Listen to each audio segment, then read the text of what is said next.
Министрлер кабинетинин төрагасы Акылбек Жапаров Экспо 2020 көргөзмөсүнүн алкагында Кыргыз Республикасынын улуттук күнүнө арналган иш-чарага катышуу үчүн Дубай шаарына барды.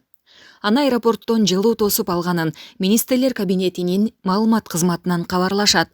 Буга чейин Акылбек Жапаров Бириккен Араб Эмираттарына жумушчу сапары менен барары, анда бир катар жолугушуулар өтөрү маалымдалган.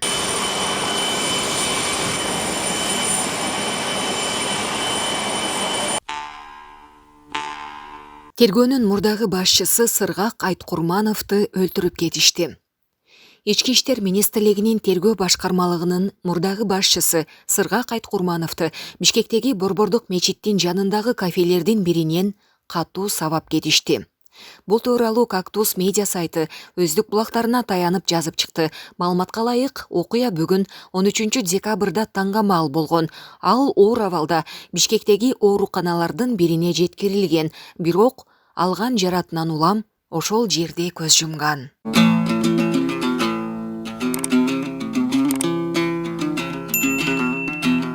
Үчөө тең мурда соттолгон. Кара сууда тапанча такап, уна айдап качууга аракет кылгандар кармалды. Ош облусунун Кара Суу шаарында курал менен каракчылык кылып жүргөн делип, мурда соттолгон жарандар кармалды. 13 декабрь күнү саат 15 чамасында Кара Суу шаарынын Нурахунов көчөсүндө куралдуу тоноочулук болуп жатканы боюнча маалымат түшкөн. Аталган маалымат Кара Суу райондук ички иштер башкармалыгынын маалыматтардын электрондук журналына катталган.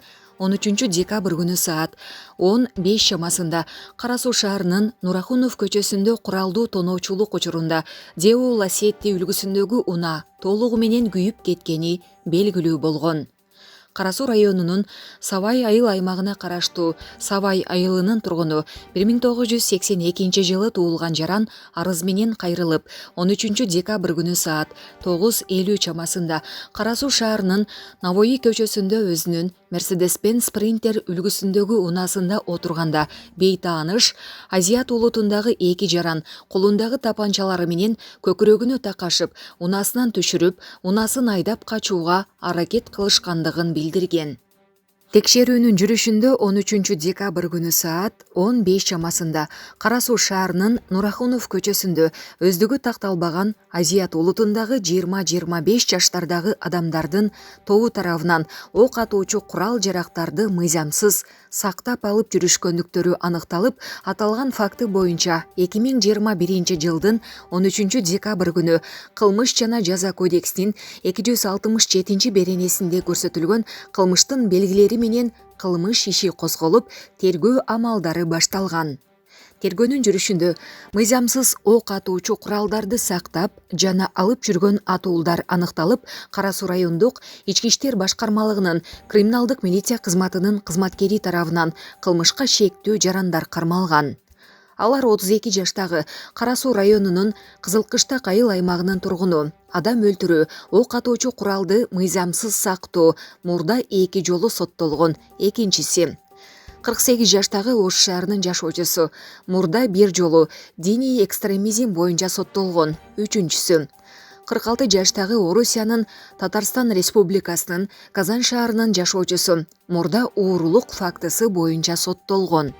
Бүгүнкү күндө окуя болгон жерден алынган буюмдарга тиешелүү экспертизалар дайындалып, алар тарабынан жасалган кылмыштарды тактоо боюнча кечиктирилгис тергөө амалдары жүргүзүлүүдө.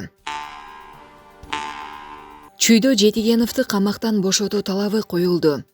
Чүй облусунун Сайлык айылынын жүздөгөн тургундары камактагы депутат Бакыт Жетигеновдун маселесин парламентте карап, абактан бошотууну талап кылышып, 12 декабрда нааразычылык акциясына чыгышты. Талаптары аткарылбаса, акцияны Бишкекте улантарын билдиришти. Эске сала кетсек, УКМК депутат Жетигеновду бийликти курал колдонуп, күч менен басып алууга даярдык көрүү деген кине менен кармаган.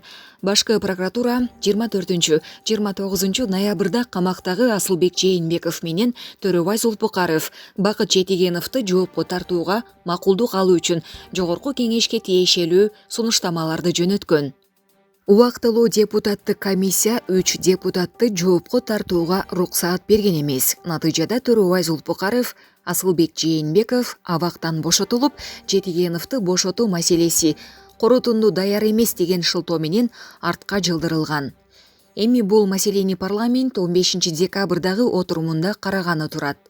Мындай өң карама тандалма саясатка Бакыт Жетигеновдун тарапташтары мыйзам чегинде баарына бирдей мамиле болбой жатканына нааразы болушуп, ак көк деп бөлүп жарбай, акыйкат чечим чыгарып, абактан бошотуу талабын коюшту. Дээрлик 6 миллион сомго жакын. Бишкекте жаңы жылдык балатыны жасалгалоого сарпталган каражат боюнча мэриянын түшүндүрмөсү. Ала Тоо аянтындагы жаңы жылдык балатыны жасалгалоого Бишкек жарык ишканасы 5 миллион 687 миң 500 сомдук тендер өткөргөн. Бул сума коомчулукта талкууга алынганына байланыштуу Бишкек шаардык мэриясы түшүндүрмө берет. Кала башкармалыгы бул суммага 25 метрлик балатыны гана эмес, Ала Тоо аянтын жасалгалоого кеткен чыгымдар да кирээрин маалымдайт. Балатыны аянтты кооздоого 30дан ашуун муниципалдык кызматтын жумушчулары, бир канча техника тартылды. Жаңы жылга карата жасалгалоо иштери борбордук көчөлөрдө да жүргүзүлөт. Алиялар аянттагы ар кандай объектилери гирляндалар менен оролуп, көчөлөрдөгү бактарга чоң көлөмдөгү оюнчуктар илинди. Медиа былтыркы жылы сатып алып, бирок артып калган декоративдик каражаттар көйгөй жаратат дешет мекемеден. Ошондой эле кала башкармалыгы жаңы жылдык балатыны кооздоо боюнча маселеге жарандардын жана блогерлердин кайдыгер карабай реакция кылып жатканына кубанычта экенин, аларды жаңы жылга карата даярдык көрүү боюнча шаардык штабтын жыйындарына катышууга чакырат. UFC уюмунун аялдар арасындагы жеңил салмактагы чемпиону Валентина Шевченко бүгүн 13 декабрда Ош мамлекеттик университетинде жаштар менен жолугушту. Спортчунун машыктыруучусу Павел Федотов жана анын апасы коштоп келди. Көрмандар менен болгон жолугушууда жеке жашоосу, спорттогу ийгиликтери, алдыдагы максаттары боюнча ой бөлүшүп, суроолорго жооп берди. Ал жаштарды мекенди сүйүүгө, өлкөнү өнүктүрүүгө, алдыга койгон максатка жетүүгө талбай аракет жасоого чакырды. Мыкты суроо берген жаштарга мээлей белек кылды. Спортчуга Ош мамлекеттик университетинин Ошмуга даңк медали тапшырылды. Валентина Шевченко UFC'нин аялдар арасында эң жеңил салмактагы 6 жолку чемпиону. Өлкөдө окуучулардын кышкы каникулу 31 декабрда башталат. Бул тууралуу билим берүү жана илим министрлигине байланышканыбызда белгилүү болду.